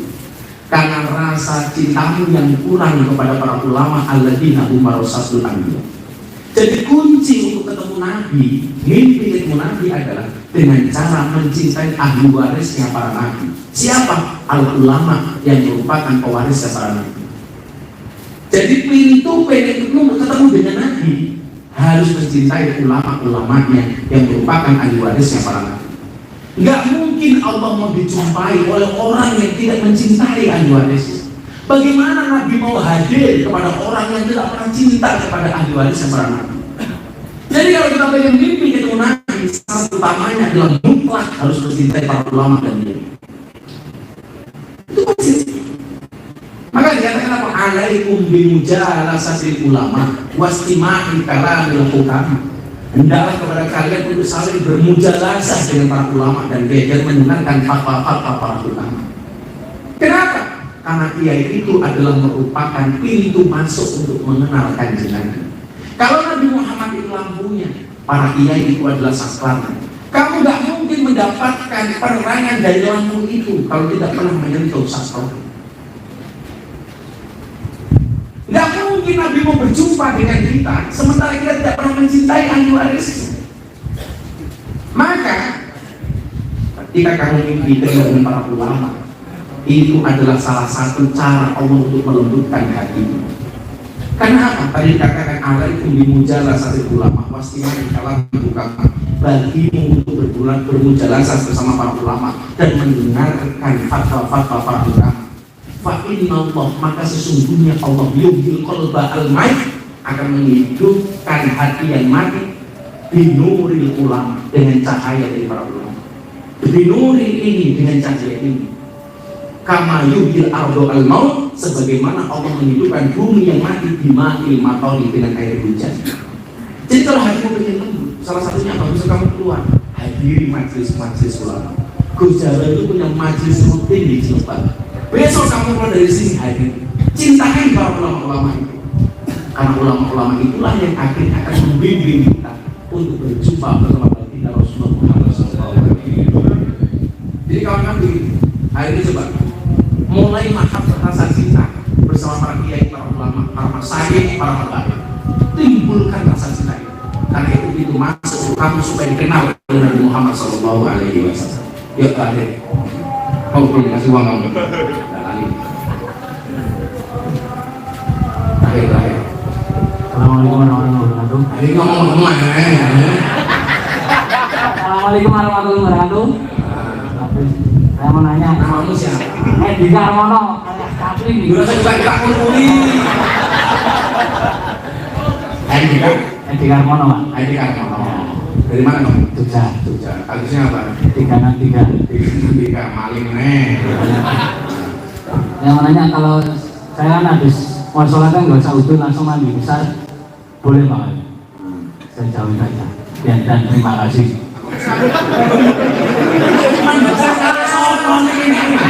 Bisa itu ulang najis besar, boleh nggak itu? Ada kitab namanya Risalatul Mahid. Jadi Risalatul Mahid itu berkaitan dengan masalah bersuci.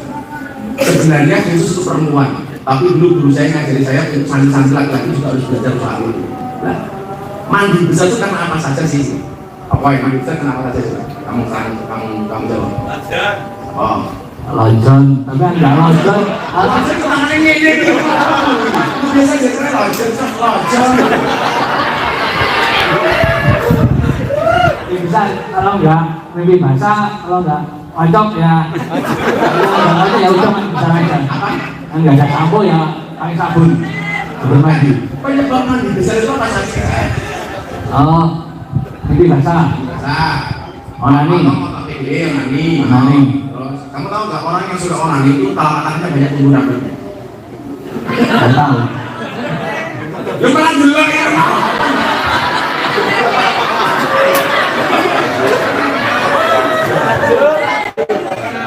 Kamu cari berapa kali? Nah, mandi besar itu karena keluarnya mani, baik disengaja maupun tidak disengaja. Kemudian karena jenabah, junub, atau karena haid, ibu selesai dari haid, kemudian melahirkan, nifas, itu mandi besar. Rukunnya mandi besar itu dua, satunya meratakan air ke seluruh tubuh. Sunnahnya dimulai dengan wudhu, dimulai dari anggota badan sebelah kanan, itu sunnah, dan diakhiri dengan wudhu. Yang kamu tanyakan apa? Walaupun kamu mandi besar, kurang masak dulu, tapi kamu nggak niat, itu namanya bukan mandi besar, cuma mandi basah. tidak niat.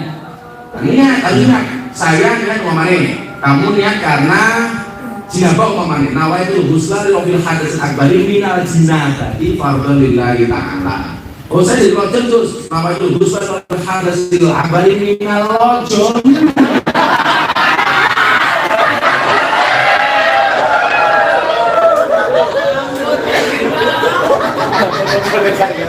Apa yang mau coy?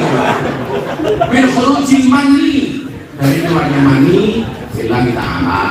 Itu. Jadi kalau hadas akbar itu menggunakan mandi, kalau hadasnya asghar dengan wudu. Hadas asghar itu apa? Kentut, persentuhan dengan lawan jenis, itu wudu. Nah saya dulu tanya sama dokter gini, orang Samsul itu ya Gus. Nah kenapa Pak Dokter? Kenapa yang kentut bokongnya wudu yang nyuci mukanya? Oh jangan ngomong ya.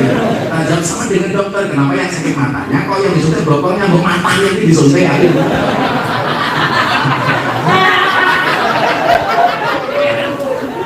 Jadi itu mandi besar begitu. Walaupun sudah mandi besar, diniati itu ditutup dengan wudu untuk menyempurnakan, membersihkan hadas. Ya, dimulai dengan itu diakhiri dengan itu. Ya,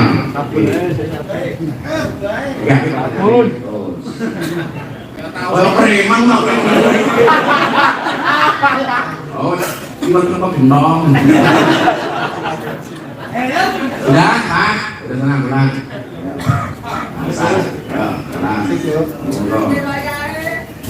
Masih tidak ada sebentar ini yang gue mau ini kan ini malah atas saya itu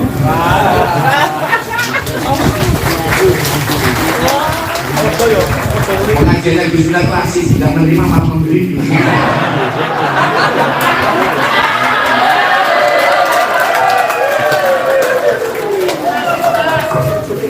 Oh, ya sudah jam 3, setengah 4 malah. Saya harus pulang berbuka puasa di rumah. Sebagai penutup, tolong sahabat-sahabat saya didengarkan semuanya. Saat kita tergoda untuk berbuat dosa, ingatlah beberapa hal berikut. Yang pertama, kematian. Karena kita bisa lari dari manapun, tapi tidak akan pernah bisa lari dari kematian. Kematian tidak menunggu istiqomah, tapi istiqomahlah sambil menunggu kematian. Matimu ajalmu tidak menunggu siapa, ajalmu tidak menunggu taubat. Jadi kalau kamu tergoda untuk berbuat dosa, yang pertama yang perlu kamu ingat adalah kematian. Bahwa semuanya akan mati. Kemudian yang kedua, Allah sedang melihat kita. Karena tidak ada satu perbuatan pun yang Allah tidak menyaksikan. Kemudian yang ketiga adalah malaikat akan mencatat perbuatan kita. Kamu tahu, malaikat Israel, malaikat pencabut nyawa, di dalam satu hari berapa kali dia menjenguk kita? Dalam waktu 24 jam, malaikat Israel menengok kita sebanyak 70 kali. Kalau sehari semalam 24 jam, berarti per jam malaikat Israel mendatangi kita 2 sampai 3 kali. Ketika kamu dilihat oleh Israel dan kamu dalam keadaan beribadah, begitu bangganya Israel. Wow. Tetapi kebayang tidak ketika kita dilihat oleh Israel dalam keadaan bermaksiat. Alhamdulillah tidak semua alhamdulillah tidak. Jadi ingat, ketika tergoda untuk berbuat dosa, ingat kematian. Allah melihat kita dan malaikat mencatat amal perbuatan kita. Kemudian yang berikutnya saya sampaikan, setan tidak pernah menang ketika kamu berbuat dosa, tetapi setan meraih kemenangan ketika kamu berpikir bahwa Allah tidak akan mengampuni dosa kita. Jadi jangan pernah kemudian kita berputus asa. Dosa-dosamu sendiri seharusnya sudah cukup untuk mengalihkan perhatiannya dari menilai kesalahan orang lain. Maka jangan pernah memperolok teman kamu di dalam, kamu pasal ini, pasal ini, pasal ini. Kamu jangan lupa, kamu masuk juga karena pasal. Maka cukuplah pasalmu yang menjadi pelajaran bagi kami tanpa harus mengolok-olok orang lain.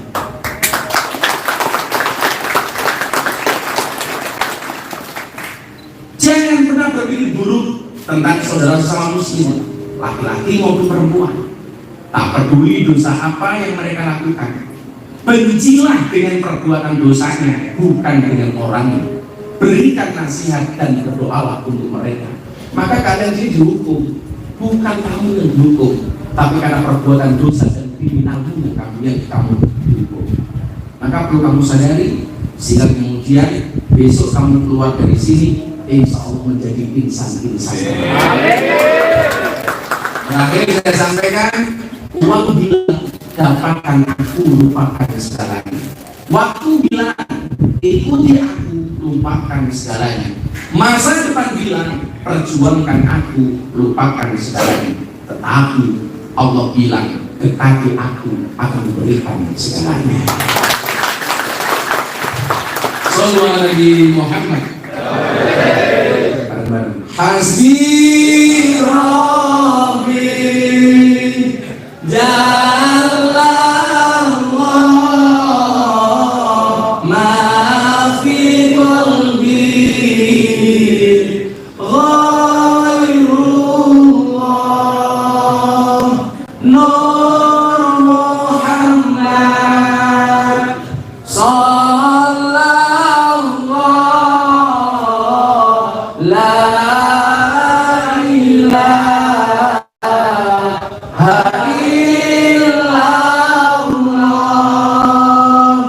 Hasbi Rabbi Jalla Allah,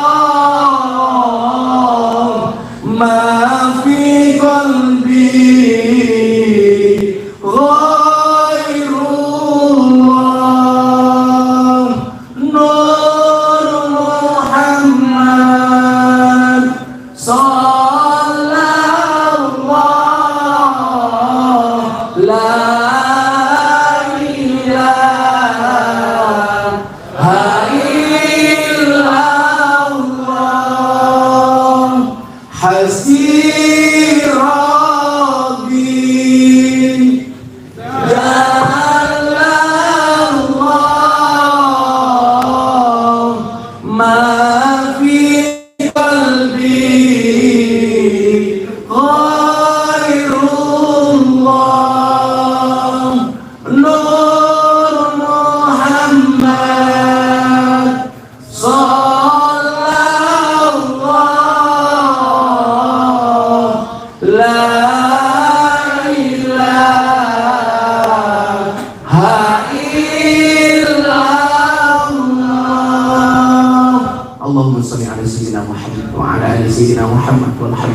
rabbil alamin. Hamdul syakirin, hamdan na'im, hamdan yuafi ni'amahu wa yukafi'u mazidah. Ya Rabbana walakal hamd kama yanbaghi li jalali wajhikal karim wa 'azimi sultanik. Allahumma ighfir lana dhunubana wa liwalidayna warhamhum kama rabbayana shighara wa li jami'il muslimina wal muslimat wal mu'minina wal mu'minat al ahya'i minhum wal amwat bi ummati sayyidina Muhammadin sallallahu alaihi wasallam. Ya Allah yang Maha Rahman yang Maha Rahim, ya Allah yang Maha Kasih, yang kasihnya tidak pernah pilih kasih, ya Allah yang Maha Sayang, yang sayangnya tidak pernah pandang. Ya Allah ya Rabb, begitu banyak karunia, rizki, anugerah, kenikmatan yang Kau berikan kepada kami hamba-hamba-Mu itu ya Allah, sehingga bila kami menghitung maka kami hamba-hamba-Mu tidak mampu untuk menghitungnya ya Allah. Tapi ya Allah, semua kebaikan-Mu, anugerah-Mu, nikmat-Mu, rizki-Mu, keakbaran-Mu senantiasa kami balas dengan perbuatan dosa, kami balas dengan kemaksiatan, kami balas dengan kekhilafan, kami balas dengan kemungkaran, baik yang kami sengaja maupun yang tidak kami sengaja ya Allah, baik yang terang-terangan maupun yang tersembunyi, baik yang kecil maupun yang besar ya Allah. Tapi ya Allah, begitu banyak kemaksiatan dosa yang kami lakukan tidak pernah sekalipun mengurangi rahmat-Mu ya Allah, tidak pernah Engkau mengurangi karunia-Mu kepada kami ya Allah, tidak pernah Engkau kurangi kasih dan sayang-Mu kepada kami ya Allah. Untuk ya Allah di tempat ini ya Allah, jadikanlah tempat ini ya Allah sebagai media bagi kami untuk berbenah ya Allah, sebagai media bagi kami untuk bertaubat ya Allah, sebagai media bagi kami untuk bisa menjadi insan yang lebih baik ya Allah, untuk meninggalkan segala kemaksiatan ya Allah, untuk meninggalkan segala kemungkaran ya Allah, untuk meninggalkan segala kekhilafan ya Allah, untuk meninggalkan setiap perbuatan dosa ya Allah. Untuk itu ya Allah kami mohon kepada-Mu ya Allah, ampuni dosa kami ya Allah, ampuni kesalahan kami ya Allah, ampuni ya Allah, ampuni segala kekhilafan kami ya Allah, ampuni kemungkaran kami ya Allah. Ya Allah ya Allah, kami meyakini ya Allah, bisa jadi dosa kami sebesar apa, tetapi ampunan dan rahmat-Mu serta maghfirah-Mu ya Allah lebih luas dibandingkan lautan. Ya Allah ya Rabb, tempat ini pula ya Allah, di momen terbaik ini ya Allah, kan mohon kepada-Mu ya Allah, ampuni pula dosa kedua orang tua kami ya Allah. Sayangilah mereka sebagaimana mereka menyayangi kami ya Allah, kasihilah mereka sebagaimana mereka mengasihi kami ya Allah. Ya Allah ya Rabb, begitu banyak perjuangan dari bapak dan ibu kami, dan kami belum bisa membahagiakan mereka ya Allah. Cinta kasih mereka curahkan kepada kami ya Allah, tapi kami membuat malu mereka, mencoreng nama baik mereka ya Allah dengan kriminal yang kami lakukan ya Allah. Untuk itu ya Allah, kami mohon kepada-Mu dari tempat ini ya Allah, panjangkan umur mereka ya Allah. Jangan pernah sekali-kali Engkau panggil mereka ya Allah sementara kami masih berada di tempat ini ya Allah. Kami hanya bisa mendengar berita kematian mereka tanpa kami bisa melakukan apapun untuk mereka ya Allah. Ya Allah ya Allah, berikan kepada kami kesempatan untuk membahagiakan kedua orang tua kami ya Allah. Berikan kepada kami kesempatan untuk mengajak kedua orang tua kami berumrah dan berhaji ya Allah. Berikan kesempatan kepada kami ya Allah untuk bersama-sama dengan orang tua kami menuju Baitullah ya Allah. Berikan kepada kami kesempatan ya Allah, kesempatan untuk membahagiakan mereka ya Allah. Ya Allah ya Rabb, berikan kepada kami kebaikan di dunia ini ya Allah, kehidupan yang layak, ekonomi yang mapan, pekerjaan yang lancar, keluarga yang sakinah, keturunan yang soleh-soleh, dan berikan kepada kami kehidupan yang istiqomah. Berikan pula kepada kami kebaikan kelak di akhirat. Jauhkanlah kami dari siksa kubur, jauhkanlah kami dari siksa neraka, jauhkanlah kami dari siksa di padang mahsyar, dan jadikan akhir hidup kami husnul khatimah. Amin.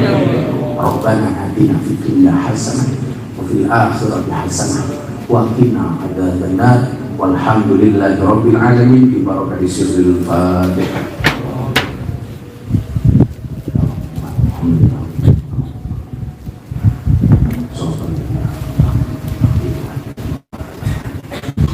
Terima kasih anak-anak sekalian. Jangan pernah berputus asa. Saya selalu mengatakan, kalau kalian naik mobil, lihatlah, pasti kaca mobil bagian depan itu jauh lebih besar dibandingkan kaca spion. Pertanyaannya adalah, kenapa kaca mobil bagian depan itu pasti lebih besar daripada kaca spion? Karena yakinlah, masa depan kita insya Allah lebih baik daripada masa lalu kita. Terima kasih. Assalamualaikum warahmatullahi wabarakatuh.